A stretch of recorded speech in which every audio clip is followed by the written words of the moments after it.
Hello everyone, good evening. स्वागत है आप सभी का ऑनलाइन स्टडी में। आज के इस वीडियो में बात करेंगे रेलवे एनटीपीसी एग्जाम्स के लिए जीके जीएस का मॉक टेस्ट नंबर 5, जिसमें देखेंगे 40 एमसीक्यू जो कि एग्जाम्स के सिलेबस के अकॉर्डिंग है। तो इस वीडियो को एंड तक जरूर देखें और लास्ट में जो आपसे क्यूज का क्वेश्चंस पूछा जाएगा उन सभी क्वेश्चंस का राइट आंसर नीचे कमेंट्स में देंगे। ठीक है, तो चलिए शुरू करते हैं।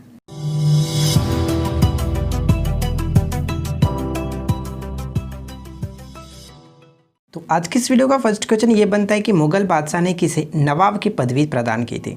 बताइए कि नवाब की पदवी जो दी गई थी वो किसे दी गई थी। तो सही आंसर हो जाएगा ऑप्शंस नंबर ए यानी कि डुप्ले को। ठीक है, options A will be correct answer. यहाँ पे जो भी मैं क्वेश्चन आपके साथ डिस्कस कर रहा हूँ वो काफ़ी चुनिंदा और काफ़ी एक्सपेक्टेड क्वेश्चन है, तो आप इस सारे क्वेश्चन को अच्छे से याद रखेंगे। ठीक है, सेकेंड क्वेश्चन ये कह रहा है कि किसी व्यक्ति का पूर्ण प्रतिबिंब देखने के लिए एक समतल दर्पण की न्यूनतम ऊंचाई कितनी होनी चाहिए। अगर कोई व्यक्ति जो अगर अपना पूरा प्रतिबिंब दर्पण में देखना चाहता है तो उस दर्पण की जो न्यूनतम ऊंचाई होनी चाहिए कितनी होनी चाहिए। तो इस क्वेश्चन का राइट आंसर होगा ऑप्शंस नंबर बी यानी कि व्यक्ति की ऊंचाई का आधा होना चाहिए। फॉर एग्जांपल अगर व्यक्ति अगर 6 फीट का है तो जो दर्पण होना चाहिए वो उसके आधा यानी कि 3 फीट का होना चाहिए। ठीक है, कुछ इस तरह से आधा होना चाहिए। ठीक है, आगे बढ़ते हैं। थर्ड क्वेश्चन ये कह रहा है कि ऐसे पादप जिनमें पुकेसर और स्त्री केसर दोनों एक ही पुष्प में पाए जाते हैं क्या कहलाते हैं। दोनों एक ही पुष्प में पाए जाते हैं उनको हम लोग उभयलिंगी कहते हैं। ऑप्शंस नंबर ए बिल्कुल सही आंसर होगा। ठीक है, क्वेश्चन नंबर 4, अर्थशास्त्र में कोर सेक्टर से तात्पर्य। अर्थशास्त्र में जो कोर सेक्टर है इसका क्या तात्पर्य है। इसका तात्पर्य है ऑप्शंस नंबर डी यानी कि चयनित आधारभूत उद्योग। सबसे पहले आप ये जान लीजिए कि कोर सेक्टर में कुल कितने क्षेत्र हैं, यानी कि टोटल 8 क्षेत्र जो जिनको कोर सेक्टर कहा जाता है, और वो कौन कौन है तो उसके बारे में आपको बता दूं। जैसे विद्युत, कोयला, कच्चा तेल, प्राकृतिक गैस, सीमेंट, रिफाइनरी उत्पाद, उर्वरक और इस्पात। ठीक है, ये सभी चीज़ें जो कि कह सकते हैं कोर सेक्टर के अंतर्गत आती है, जो कि कुल 8 है। ठीक है फ्रेंड्स, ध्यान रखेंगे। आगे बढ़ते हैं। क्वेश्चन नंबर 5 कह रहा है कि निम्नलिखित में से कौन सा 7 सिस्टर का सदस्य नहीं है।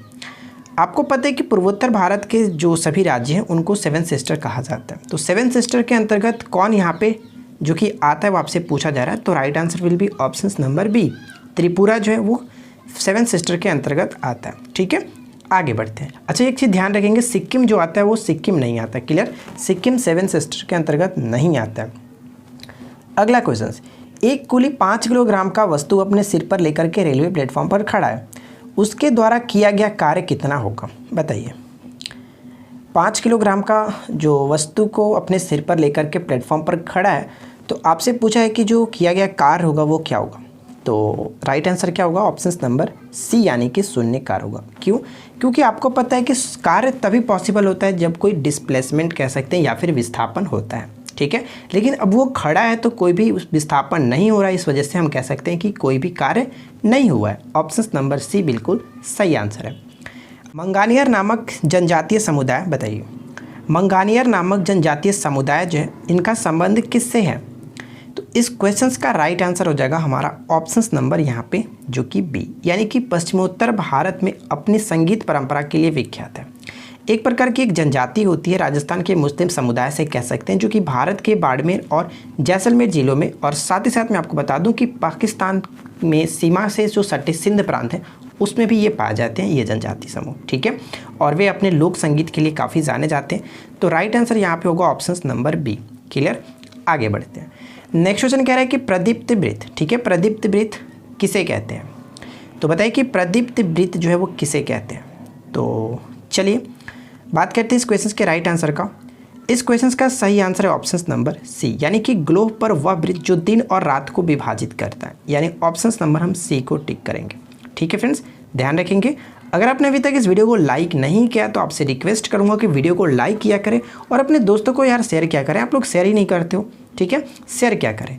अगला क्वेश्चन कह रहा है कि आचार्य विनोबा भावे किस आंदोलन में भाग लेने के लिए पहली बार गिरफ्तार हुए थे। आचार्य विनोबा भावे जो किस आंदोलन में भाग लेने के लिए पहली बार गिरफ्तार हुए थे। तो सही आंसर हो जाएगा ऑप्शन नंबर सी, यानी कि सविनय अवज्ञा आंदोलन में। ठीक है, सविनय अवज्ञा आंदोलन में। नेक्स्ट क्वेश्चन, अगला प्रश्न कह रहा है कि निम्नलिखित घटनाओं को जो कि उनके सही कालक्रम के अनुसार आपको सजाना है कि कौन पहले घटित हुआ था। ठीक है, फर्स्ट, सेकेंड, थर्ड और फोर्थ जो कि पॉइंट्स आपके पास दिए गए हैं, बताइए। तो चलिए हम एक एक करके देख लेते हैं कौन सबसे पहले घटित हुआ था। सबसे पहला बात करें तो चंपारण सत्याग्रह, जो कि 1917 में, आपको पता है 1917 में। उसके बाद अगर हम देखें तो क्या आएगा, उसके बाद देखें तो रॉलेट एक्ट आएगा। देखिए रॉलेट एक्ट भी 1919 में हुआ था और जलियांवाला बाग हत्याकांड भी 1919 में हुआ था। लेकिन इसमें आपको ध्यान रखना है कि जो रॉलेट एक्ट है वो मार्च 1919 में हुआ था, जबकि जलियांवाला बाग हत्याकांड अप्रैल 1919 में हुआ था। ठीक है, तो हो सकता है कि नहीं पहले आपका जो कि 1919 तो आएगा, लेकिन जो कि रॉलेट एक्ट पहले आएगा। ठीक है, रॉलेट एक्ट पहले, यहाँ पे 4 आएगा, उसके बाद 3, उसके बाद हम कह सकते हैं कि 2, और लास्ट में आपका चौरी चौरा कांड जो कि 1922 में। ठीक है, 1 आएगा 1922 में। तो कुछ इस तरह से 4 3 2 1 बनेगा, 4 3 2 1। Right answer will be option C. Clear, ध्यान रखेंगे। चलिए अगला प्रश्न क्या कह रहा है, राष्ट्रीय भूमि अधिग्रहण पुनर्वास और पुनर्वास विधेयक का लक्ष्य निम्नलिखित में से किसका जो कि विकल्प होना चाहिए। तो इस क्वेश्चन का सही आंसर क्या है? Right answer will be option C, भूमि अधिग्रहण अधिनियम 1894, यानी ऑप्शन नंबर सी को टिक किया जा सकता है। ठीक है, अगला क्वेश्चन, निम्न में से कौन सा रंग सबसे कम तरंगदैर्घ्य रखता है? सबसे कम तरंगदैर्घ्य वाला जो रंग है वो कौन सा है? तो आपको पता है कि अगर प्रिज्म से 7 रंगों को श्वेत प्रकाश को गुजारा जाता है तो ये 7 रंगों में विभक्त होता है। ठीक है, 7 रंगों में विभक्त होता है, तो सबसे कम जो तरंगदैर्घ्य पूछा जा रहा है वो कौन होगा? तो सबसे कम तरंगदैर्घ्य यानी कि जो सबसे ज़्यादा स्कैटरिंग करेगा, जो सबसे ज़्यादा प्रकीर्णित होगा, उसका तरंगदैर्घ्य सबसे कम होगा। तो जो बैंगनी रंग होता है उसका जो प्रकीर्णन होता है वो सबसे ज़्यादा होता है, ये सबसे ज़्यादा विचलित होता है। तो हम कह सकते हैं कि जो बैंगनी रंग है, इस क्वेश्चन का राइट आंसर होगा, इसका तरंगदैर्घ्य सबसे कम होता है। और जो लाल रंग होता है, सबसे ऊपर में लाल रंग होता है, तो लाल रंग का जो तरंगदैर्घ्य होता है सबसे ज़्यादा होता है। क्यों? क्योंकि इसका प्रकीर्णन सबसे कम होता है, ये कम छितराता है कह सकते हैं, या फिर प्रकीर्णित होता है। इसीलिए इसका प्रयोग हम लोग जो कि रेड सिग्नल यानी कि हम कह सकते हैं कि खतरे के रूप में यहाँ पे किया जाता है इसका प्रयोग। ठीक है, चलिए अगला प्रश्न क्या कह रहा है कि प्रधानमंत्री का 15 सूत्रीय कार्यक्रम निम्नलिखित में से किसके लिए है? 15 सूत्रीय कार्यक्रम जो प्रधानमंत्री जी का है वो किसके लिए है? तो ये जो कि हाल ही में कह सकते हैं चर्चा में था, अल्पसंख्यक कह सकते हैं। ठीक है, अल्पसंख्यकों के कल्याण के लिए 15 सूत्रीय कार्यक्रम शुरू किया गया था, जिसके अंतर्गत मुस्लिम, ईसाई, सिख, बौद्ध, पारसी और जैन धर्म से संबंधित लोग आते हुए। ठीक है, अगला प्रश्न, नेक्स्ट क्वेश्चन ये कह रहा है कि किस राज्य ने सभी शहरी क्षेत्रों में पाइप से पानी के कनेक्शन प्रदान करने के लिए सुजल नल मिशन से पेय योजना शुरू किया? ये हाल ही में जो की योजना स्टार्ट करी गई है, तो किस राज्य के द्वारा? तो ये स्टार्ट करी गई है उड़ीसा की सरकार के द्वारा, यानी ऑप्शन नंबर हम बी को टिक करेंगे। ठीक है, option B will be correct answer. Next question कह रहा है कि राष्ट्रीय स्वयंसेवक संघ का मुख्यालय कहाँ स्थित है? बताइए कि राष्ट्रीय स्वयंसेवक संघ का मुख्यालय कहाँ स्थित है? तो इस क्वेश्चन का राइट आंसर हम किसे टिक करेंगे? राष्ट्रीय स्वयंसेवक संघ का मुख्यालय जो पड़ता है वो नागपुर में स्थित है। ऑप्शन ए सही आंसर है। यहाँ से 2-3 क्वेश्चन पूछा जा सकता है। पहला क्वेश्चन ये कि राष्ट्रीय स्वयंसेवक संघ की स्थापना किसने की थी? तो डॉक्टर केशव जो बलिराम हेडगेवार कह सकते हैं। ठीक है, हेडगेवार, ध्यान रखेंगे 1925 ईस्वी में इनकी स्थापना की गई थी। क्लियर, ये बहुत इंपॉर्टेंट पॉइंट्स बन सकता है। अगला क्वेश्चन है कि साबुन के बुलबुले के अंदर का जो दाब होता है वो क्या होता है? साबुन के बुलबुले के अंदर का जो दाब होता है वो क्या होता है? तो कह सकते हैं कि वायुमंडलीय दाब से अधिक होता है, यानी ऑप्शन नंबर ए बिल्कुल सही आंसर होगा। ठीक है, वायुमंडलीय दाब से अधिक होता है। अगला प्रश्न कह रहा है कि निम्न में से कौन सा पर्यावरण का एक अजैव घटक है? पर्यावरण का एक अजैव घटक कौन सा है? तो चलिए इस क्वेश्चन का राइट आंसर की बात करते हैं। तो देखिए पर्यावरण का एक अजैव घटक की बात करें तो राइट आंसर होगा ऑप्शन नंबर सी, पानी यानी कि जल। ठीक है, अजैव घटक को भौतिकी घटक भी कहा जाता है, और जैव घटक भौतिकी घटक दोनों एक ही हैं। प्रकाश, तापमान, आर्द्रता, जल, ये सभी के सभी हमारा अजैव घटक के अंतर्गत आता है। ठीक है, अगला क्वेश्चन क्या कह रहा है कि निम्न में से कौन सा सुमेलित नहीं है? तो बताइए कि इनमें से कौन सुमेलित नहीं है? तो सिंपल सी बात यहाँ पे दिख रही है, जो पुलिस होता है वो समवर्ती सूची के अंतर्गत नहीं, पुलिस जो आता है वो राज्य सूची के अंतर्गत आता है, इसलिए ऑप्शन नंबर हम बी को टिक करेंगे। ठीक है, ऑप्शन बी यहाँ पे गलत तरीके से मैच किया गया। अगला क्वेश्चन कह रहा है कि कौन सा बैंक पहले इंपीरियल बैंक ऑफ इंडिया कहलाता था? पहले इंपीरियल बैंक ऑफ इंडिया कहलाता था, बताइए कौन सा बैंक?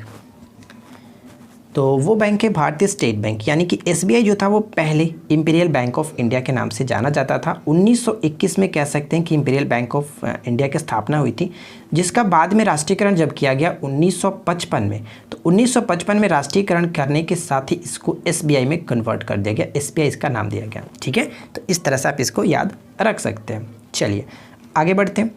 अगला प्रश्न है कि प्रसिद्ध कुगेर नेशनल पार्क कहाँ स्थित है? प्रसिद्ध कुगेर नेशनल पार्क कहाँ स्थित है? तो ये पड़ता है आपका दक्षिण अफ्रीका में, यानी ऑप्शन नंबर सी बिल्कुल सही आंसर होगा। ठीक है, अगला क्वेश्चन नेक्स्ट है कि केवलादेव घना पक्षी विहार कहाँ अवस्थित है? केवलादेव घना पक्षी विहार कहाँ अवस्थित है? तो इस क्वेश्चन का राइट आंसर हो जाएगा ऑप्शन नंबर बी, यानी कि भरतपुर। ठीक है, भरतपुर कह सकते हैं, राजस्थान में जो है भरतपुर, वहाँ पे पड़ता है केवलादेव घना पक्षी विहार। नेक्स्ट प्रश्न, भारतीय राष्ट्रीय कांग्रेस से त्यागपत्र देने के बाद सुभाष चंद्र बोस ने निम्नलिखित में से किसकी स्थापना की थी? सुभाष चंद्र बोस ने लगातार 2 कांग्रेस अधिवेशन की अध्यक्षता किए थे। पहला 1938 में, 1938 का जो ये हरिपुरा अधिवेशन था, और 1939 का इनका त्रिपुरी अधिवेशन था। तो इन्होंने जो अध्यक्षता, जो त्यागपत्र दिया था वो 1939 के त्रिपुरा अधिवेशन में दिया था, और त्यागपत्र देने के पश्चात इन्होंने फॉरवर्ड ब्लॉक की स्थापना की थी, यानी ऑप्शन नंबर डी बिल्कुल सही आंसर हो जाएगा। ठीक है, चलिए आगे बढ़ते हैं। नेक्स्ट प्रश्न है कि द्वितीय पंचवर्षीय योजना आधारित थी। द्वितीय पंचवर्षीय योजना आधारित थी जिसपे भारी उद्योगों की स्थापना पर काफ़ी जोर दिया गया था, और द्वितीय पंचवर्षीय योजना जो आधारित थी वो महालोनविस मॉडल पे आधारित थी, यानी ऑप्शन नंबर यहाँ पे option A will be correct answer. ठीक है, हेरल्ड डोमार्ड मॉडल जो था ये प्रथम पंचवर्षीय योजना इस पर आधारित था, तो ये भी आप याद रखेंगे। अगला क्वेश्चन कह रहा है कि भारत में मौद्रिक नीति किसके द्वारा बनाई और लागू की जाती है? One of the most important questions, कई बार ये पेपर में आपको देखने को मिला भी होगा। मौद्रिक नीति जो बनाई जाती है और लागू की जाती है वो रिजर्व बैंक के द्वारा, भारतीय रिजर्व बैंक के द्वारा, यानी ऑप्शन नंबर सी बिल्कुल सही आंसर है। ठीक है, नेक्स्ट क्वेश्चन। अगला प्रश्न कह रहा है कि सांप्रदायिक निर्वाचन क्षेत्र की पद्धति की शुरुआत भारत के किसके द्वारा की गई थी? भारत में किसके द्वारा की गई थी?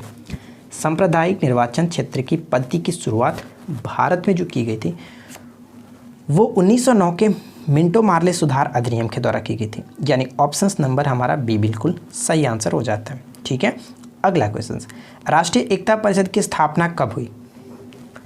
राष्ट्रीय एकता परिषद की स्थापना कब की गई थी? राष्ट्रीय एकता परिषद की स्थापना जो की गई थी कह सकते 1961 ईस्वी में, यानी ऑप्शन नंबर सी बिल्कुल सही आंसर हो जाता है। ठीक है, option C will be correct answer. Next question है कि मॉस्ट कोशिकाएं पाई जाती हैं। बताइए कि मॉस्ट कोशिकाएं जो वो पाई जाती हैं किस में पाई जाती हैं? मॉस्ट कोशिकाएं पाई जाती हैं संयोजी उत्तक में, यानी ऑप्शन नंबर ए बिल्कुल सही आंसर हो। नाबार्ड किसका संक्षिप्त रूप है? नेक्स्ट क्वेश्चन है कि नाबार्ड जो है वो किसका संक्षिप्त रूप है? तो इस क्वेश्चन का सही आंसर होगा ऑप्शन नंबर ए, यानी कि national bank for agriculture and rural development. Option A will be correct answer. ठीक है, अब देखिए नाबार्ड से 1-2 क्वेश्चंस और बन सकता है। पहले क्वेश्चन ये कि इसकी स्थापना कब हुई थी? तो इसकी स्थापना की गई थी 12 जुलाई 1982 ईस्वी को, 1982 में। 12 जुलाई को एक दिवस भी मनाया जाता है जो कि काफ़ी फेमस है, मलाला यूसुफज़ई दिवस। ठीक है, मलाला यूसुफज़ई दिवस के रूप में मनाया जाता है। और ये क्वेश्चन ये पूछा जा सकता है कि नाबार्ड की जो स्थापना की गई थी वो किस समिति के सिफारिश पर की गई थी? तो ये पॉइंट भी आप याद रखेंगे, शिवरामन समिति के सिफारिश पर। ठीक है, शिवरामन समिति के सिफारिश पर। क्लियर, चलिए आगे बढ़ते हैं। नेक्स्ट क्वेश्चन ये कह रहे हैं, अच्छा एक क्वेश्चन यहाँ पे मिस्टेक हो गया डायरेक्ट, चलो कोई प्रॉब्लम नहीं, एक क्वेश्चन छूट गया। नेक्स्ट है कि हमारे संविधान में न्यायिक समीक्षा की धारणा किस देश के संविधान से ली गई है? हमारे संविधान में न्यायिक जो समीक्षा की धारणा है वो किस देश के संविधान से ली गई है?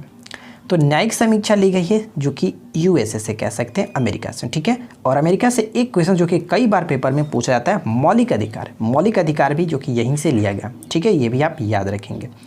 नेक्स्ट से कह रहे हैं कि किसने संवैधानिक उपचार के अधिकारों को भारतीय संविधान का मर्म और आत्मा माना था? किसने संवैधानिक उपचार के अधिकार को भारतीय संविधान का मर्म और आत्मा माना था? तो इस क्वेश्चन का राइट आंसर क्या है? Right answer will be option D, यानी कि इनमें से कोई नहीं। ठीक है, इनमें से कोई नहीं। तो बात करते हैं कि वो कौन थे, तो भीमराव अंबेडकर जी। ठीक है, बाबा Bhimrao Ambedkar ji, option D correct answer है। नेक्स्ट क्वेश्चन की राग भैरवी या राग भैरवी, ठीक है, राग भैरव या राग भैरवी कब गाया जाता है? तो राग भैरव या राग भैरवी गाया जाता है, कह सकते हैं प्रातः काल में, यानी ऑप्शन नंबर डी बिल्कुल सही आंसर होगा, प्रातः काल में। अगला प्रश्न क्या करें कि निम्न में से किस किरण की आयनन क्षमता सबसे अधिक होता है। देखिए आयनन क्षमता पूछ जा रही है, आयनन क्षमता सबसे अधिक किसका होता है। तो देखिए अ में आयनन में भी अ है और अल्फा किरण में भी अ है, तो इस तरह से आप याद रख सकते हैं, कोई प्रॉब्लम नहीं है। लेकिन क्वेश्चंस कभी कभी पूछा जाता है कि किसकी वेदन क्षमता जो कि सबसे अधिक होती है। तो अगर वेदन क्षमता पूछ ले तो वहाँ पर आपको टिक करना होगा गामा किरण की वेदन क्षमता सबसे अधिक होती है। ठीक है, ध्यान रखेंगे। अगला क्वेश्चन नेक्स्ट है कि मानव शरीर में त्वचा तल के नीचे विद्यमान वसा निम्नलिखित में से किसके विरुद्ध अवरोधक का काम करती है। तो अवरोधक का काम करती है शरीर की उष्मा का क्षय, यानी ऑप्शन नंबर बी को टिक करेंगे। ठीक है, option B will be correct answer. Next है कि वेलोड्रम किस खेल से संबंधित है। बताइए कि वेलोड्रम जो है वो किस खेल से संबंधित है। तो कह सकते हैं कि ये खेल का मैदान होता है। तो साइकिलिंग जो की जाती है, साइकिलिंग वेलोड्रम कहते हैं। जैसा कि हम लोग फुटबॉल, क्रिकेट, हॉकी के मैदान को फील्ड कहते हैं, उस तरह से साइकिलिंग के जो क्षेत्र होता है उसको वेलोड्रम कहा जाता है। ठीक है, ऑप्शन डी करेक्ट आंसर है। नेक्स्ट क्वेश्चन कह रहा है कि रेड फ्लैग वायुसेना अभ्यास भारत किस देश के साथ करता है। रेड फ्लैग जो वायुसेना अभ्यास होता है वो भारत के साथ कौन सा देश इसमें शामिल होता है।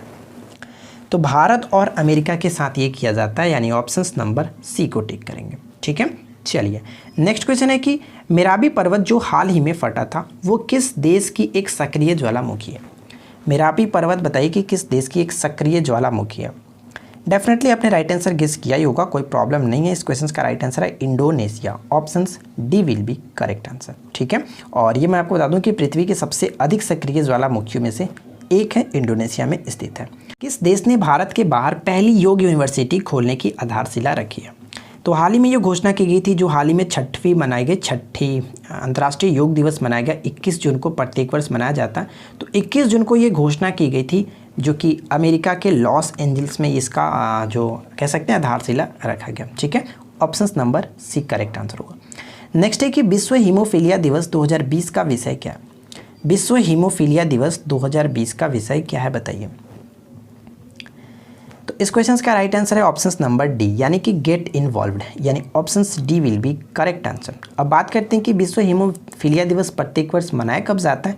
तो ये भी आप याद रखेंगे 17 अप्रैल को। ठीक है, 17 अप्रैल को प्रत्येक वर्ष ये मनाया जाता है।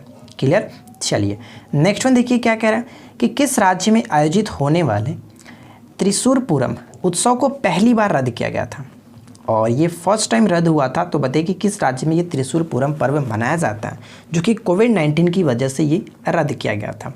तो ये मनाया जाता है केरल में, यानी ऑप्शन नंबर बी बिल्कुल सही आंसर हो जाता है। और ये एक वार्षिक हिंदू त्यौहार है जो कि प्रत्येक वर्ष केरल में मनाया जाता है। ठीक है, तो उम्मीद करते हैं कि आप लोगों को ये वीडियो ज़रूर अच्छी लगी होगी। वीडियो अगर पसंद आई हो तो वीडियो को लाइक कीजिए, और आप नीचे स्कोर करके बताइए कि आपने कितना स्कोर किया, कमेंट्स करके बताइए कि आपने कितना स्कोरिंग किया। ठीक है, चलिए अब आपके लिए क्यूज का क्वेश्चन है। अगर आपने वीडियो को ध्यान से सुना होगा तो सारे क्वेश्चंस का राइट आंसर आप नीचे डेफिनेटली कर सकते हैं। फर्स्ट क्वेश्चन ये पूछा जा रहा है कि कोर सेक्टर की संख्या कितनी है। ध्यान से सुने होंगे तो आपको याद होगा। सेकंड क्वेश्चन की रॉलेट एक्ट के समय वायसराय कौन थे, बताइएगा।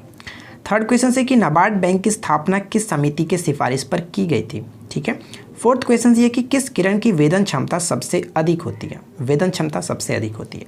और आखिरी सवाल, राष्ट्रीय स्वयं सेवक संघ की स्थापना कब और किसने की थी।